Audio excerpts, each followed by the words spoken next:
Hey guys, welcome to Pistons Talk Podcast Postgame Show. Hope you guys are having a great Saturday night. We are on the West Coast. That's why this stream is at midnight almost on March 8th as we're recording. We're going to get into this game, go over the quarter notes. Then, as always, I will open up the show to overall thoughts, questions, anything you guys do really want to talk about to end the podcast. But let's get into these quarter notes. So, Pistons were playing the Warriors.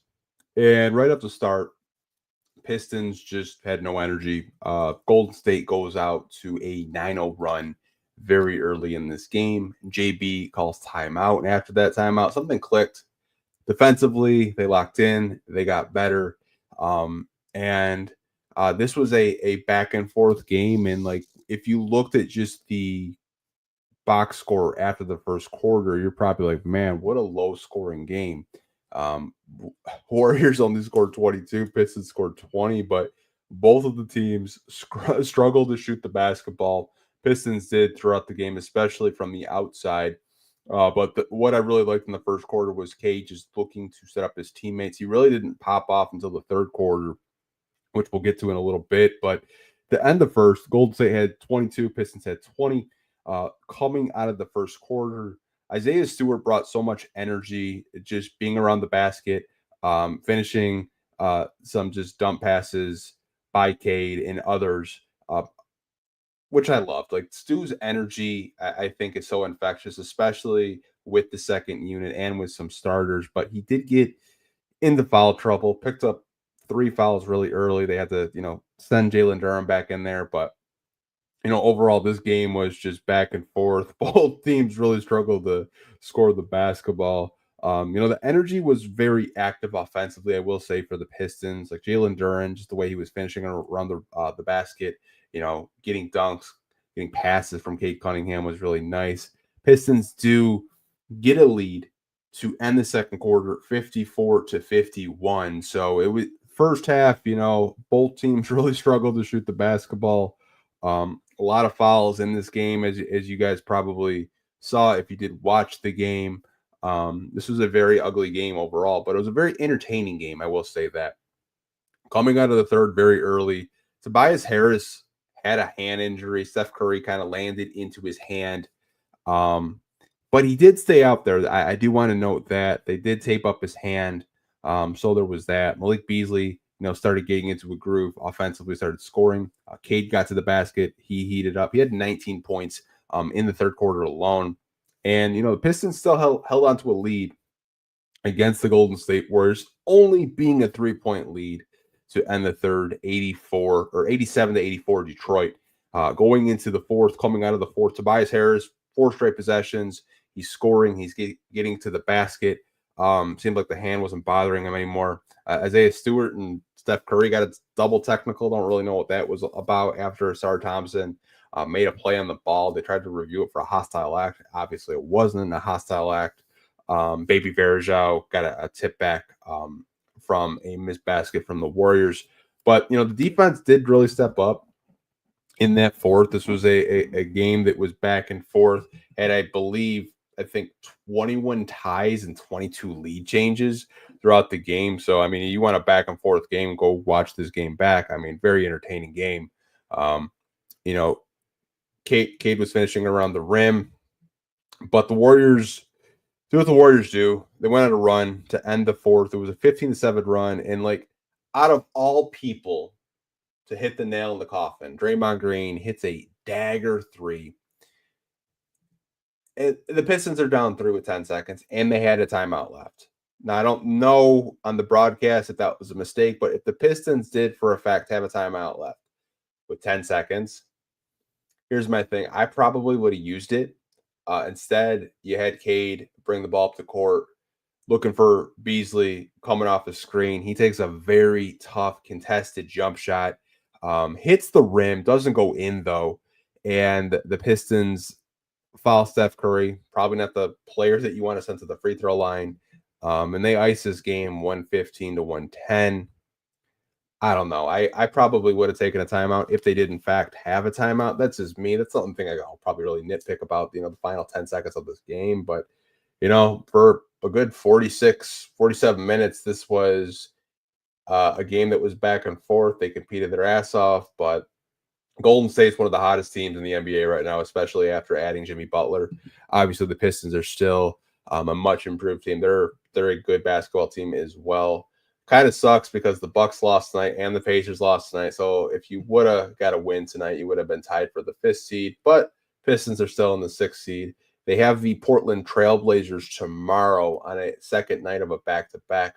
Portland's a much improved team as well, so that's going to be another good game, I would assume, back and forth game.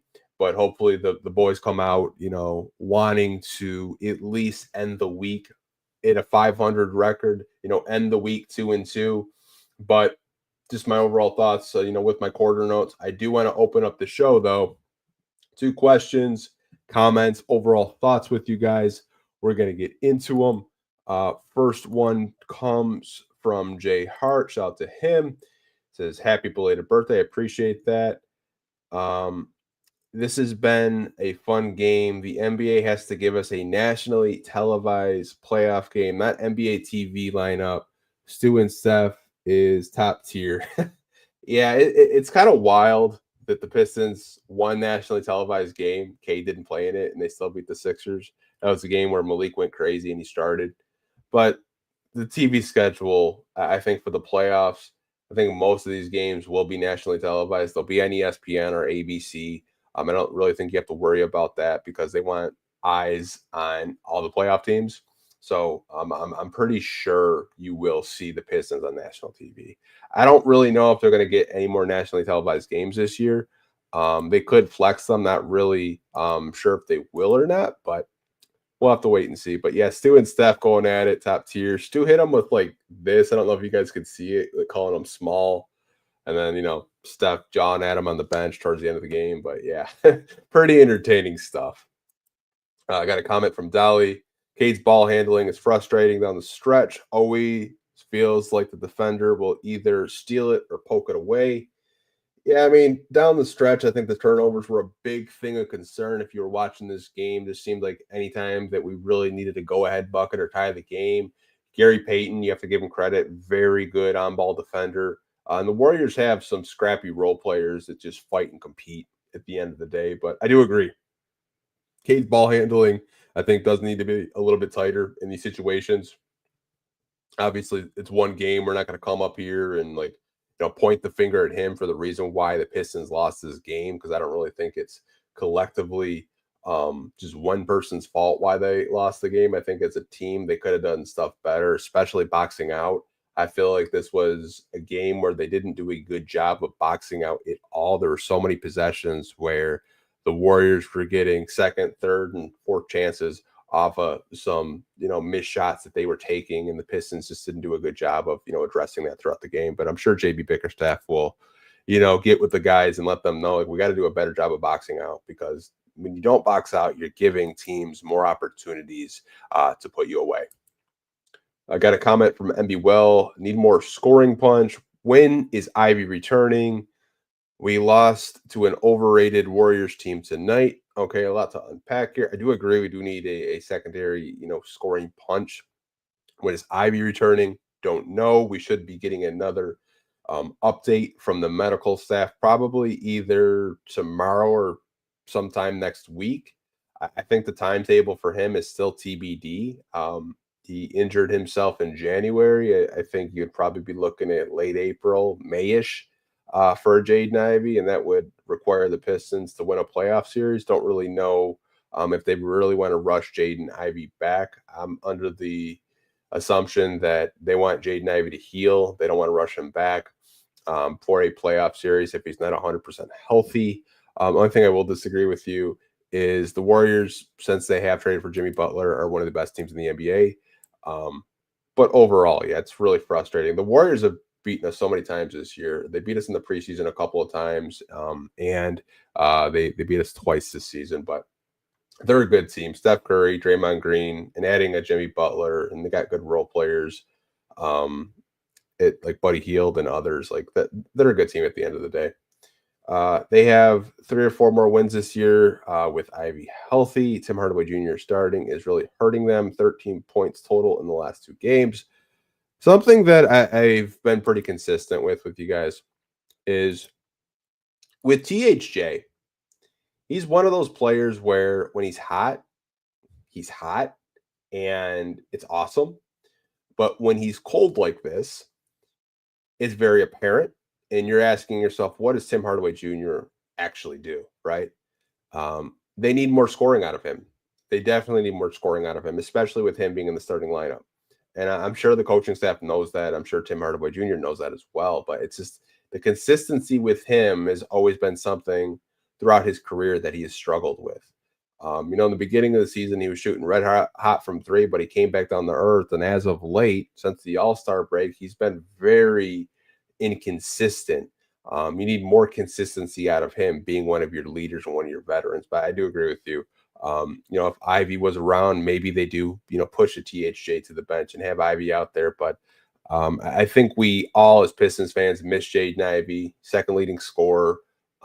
He's just such a dynamic player that I think he gives the Pistons so many options in terms of scoring, in terms of lineups that you could throw out there. But I'm praying for him. Hope he's doing okay, and I think we all miss him at the end of the day. Got a comment from Avery Whiteside. This one is on Cade, man. 8 turnovers, most of them costly possessions. We got Dennis give him the ball to help in these situations. I won't disagree with the turnovers tonight. I thought, especially in the fourth, there was a lot where he was kind of pressing a little bit to get to the rim. But overall, I thought he had a good game, especially with how close this game was. And I do agree with you. In these situations, you probably want Dennis Schroeder, taking some of those possessions just to set up the offense, not taking the ball out of Cade Cunningham's hands, because at the end of the day, you probably want the ball in his hands. But I think this is something where, the game was, really close, but you gave the Warriors way too many opportunities to close this one out. And, 8 turnovers is a lot. At the end of the day, you could probably stomach 3, maybe 4 at the most. But yeah, I do agree. Like, down the stretch, they were very costly. Through and three dreams, Fontecchio and Tim Hardaway have been so frustrating to watch. Big ups to Tobias, though. I agree. When you're kind of looking at just those two in general, Tim, for being a starter, like, you probably expect more out of him. Defensively, we know what we're getting out of him. He's passable in certain possessions, and some possessions it's just like, what are you doing out there, right? But Simone, it's just like, I don't know. It's last year he was a playable forward. This year it's like he's got no confidence in that shot. A lot of his threes either are air balls or they're rimming out. Um, I don't know what's going on with him. I really don't. And I know I've seen people float out the idea, get rid of him this year, this offseason, him and Tim, which you guys are, open to your opinions, which I tend to agree with at least shopping to see what you can get. Tim's obviously going to be a free agent, so you don't really have to worry too much about that. But Simone's here for another year on an $8 million contract. But yeah, I mean, they are a tough watch when they're not consistent in adding any type of value with just the scoring output on a night to night basis. I do agree with you there through and through, James. Does Draymond Green have enough left in the tank for one more title run? I think when you look at the Warriors team and the way they've been playing, I believe they're the 6th seed. Last time I looked, I think the Warriors are a team that are battle tested. They've been in the playoffs. They definitely could make it interesting. I don't know if they have enough in the tank for another playoff run. I don't. But hey, I'm never gonna bet against Steph Curry. I'm really not. Playoff Steph Curry and playoff Jimmy are completely different players. And it seems like they're gelling and they're playing very well off each other, but never really know. This was a good benchmark game. Golden State is legit with Butler. No shame in losing to them, especially with the off fluke three from Draymond. Yeah, I mean, like if you're just talking about this game, like the Pistons particularly did not shoot well from three. I believe they only made 5 3-pointers all game. And this is a team usually when you're watching them, they're a good like 10 to 12 3-pointers a game, sometimes more. They just didn't shoot it well tonight from the outside. And that Draymond three, as soon as he left it, I was like, it's gonna go in. I just have a feeling, and it did. But yeah, I mean, you're talking about a much improved team in the Western Conference after they added Jimmy. There isn't really any shame in losing this game because you competed and you never really gave up. But I think you could go to this game and the turnovers in the fourth are something you can point to. You can point to missed free throws. You can point to not taking your final timeout in the last 10 seconds. I think there's a lot of things that all of us can kind of point to of why we lost this game. Um, Obviously, if the Pistons could, go back and have this game, they'd probably be a little bit more selective with their passing so they don't have as many turnovers in the fourth. They probably take that timeout with 10 seconds to go in the fourth as well. But overall, like this team just competes. And that's something that we really couldn't say last year. But I think the expectations now going into these games is we expect this team to be in every game and have a chance to win basketball games. I think we're past the, we're just happy to be here type of thing. I think with this team right now, like we've had conversations like, can they get to the fifth seed? Can they get to the fourth seed? I think they've shown us that they're willing to compete on a night to night basis, but I think it's getting to a point where now I think my expectations, I don't know about you guys, I expect them to be in every game and have a chance to win. Like that's just my expectations. I mean, for the first couple of months of the season, I was just like, it's they're going to be a much improved team. It's fun to win games we're not supposed to, but like they had a shot to beat the Warriors. I mean, they had a lead in the second quarter. They had a 3-point lead. They had a 3-point lead going into the third quarter. They had a 5-point lead in the fourth quarter. Obviously, a 5-point lead doesn't sound like a lot, but the way the game was played, that was a lot. Personally, for me, just my opinion, but I expect this team to come out with a lot of energy against the Portland Trailblazers and, at least try to get 2 wins on this West Coast road trip because you got Washington next week, which I think should be some easy dubs for this team. Any answer on Asar was pulled at the end? I believe it was foul trouble, Ben. I think he had, I want to say 5 fouls, but I think that was probably the only reason why they probably pulled them. And like, I mean, that's a coach's decision at the end of the day. But Asar did his best trying to guard Steph Curry and others tonight. But if I had to guess, it was probably just a foul thing. Michael Powell, how much do you think JB will shorten the rotations to prepare for the playoffs? I actually talked about this with Blake Silverman and West Davenport. If you guys want to go check out the podcast, we did one yesterday with them, kind of talking about like playoff matchups and kind of like shorter rotations, who might get cut out. What I will say, Michael, is I think when you're looking at playoff rotations, you might keep it like 8 deep. And I think the odd man out would probably be Simone. And you might or might not, give Ron a little bit more of a look because I feel like Ron has been so impactful this season, especially as a defender and as a player that just brings energy and loves to push the pace. But I would expect JB to really tighten up that rotation to like an 8-man rotation if I did have to guess. But I'm probably going to wrap up this podcast, you guys. I don't know if you tuned in earlier. Myself and Pistons Thoughts did a playback TV live stream, and we're doing one again tomorrow. If you guys want to check that out, if you guys do follow me on Twitter, and we're able to give out 20 free League Pass VIPs, so you guys can actually come watch these Pistons games for us for 100% free.